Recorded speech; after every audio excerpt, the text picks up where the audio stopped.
Ukraine's foreign ministry has fired back at heavy allegations from a U.S. Congresswoman, Victoria Spartz, who has suggested Kiev's top diplomat derailed peace negotiations and even screwed up military and deliveries. Now, Kiev says the Republican lawmaker, who was actually born in Ukraine, has brought so-called Russian propaganda into American politics. We advise Ms. Spartz to stop trying to earn extra political capital on baseless speculation around the topic of war in our country and the grief of Ukrainians. Especially cynical are manipulations about Ukraine and its leadership from a Congresswoman of Ukrainian origin.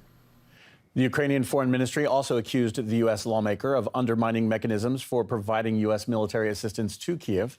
That's after Spartz called for Washington to more diligently track its weaponry being sent to Kiev over concerns that such supplies could possibly be ending up in the wrong hands. From our side, as Americans, we're spending a lot of money and a lot of resources. We cannot have another Afghanistan. President Biden have to have a clear strategy and align, he has to man up and align the strategy with his actions. His words and actions don't go together. And we need to be able to make sure, that this money is spent efficiently and also that we have ability to be accountable to our taxpayers. Radio host and political commentator Steve Gill says Kiev has been quick to dismiss legitimate questions about aid spending as so-called propaganda.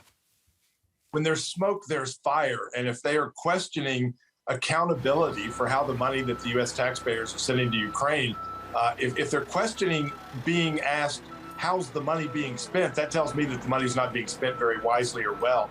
And it's interesting that Congresswoman Spartz was beloved by the Ukrainian government when she was talking heavily about the need for the U.S. to intervene, to send money, to send funds for both foreign aid and for military aid.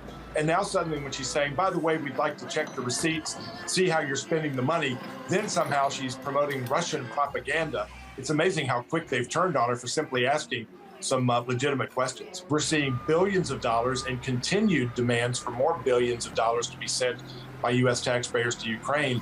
I think you're seeing kind of a war fatigue. I think you're certainly seeing a taxpayer spending fatigue by Americans. And as we head into our midterm elections here, I think this is going to be an issue.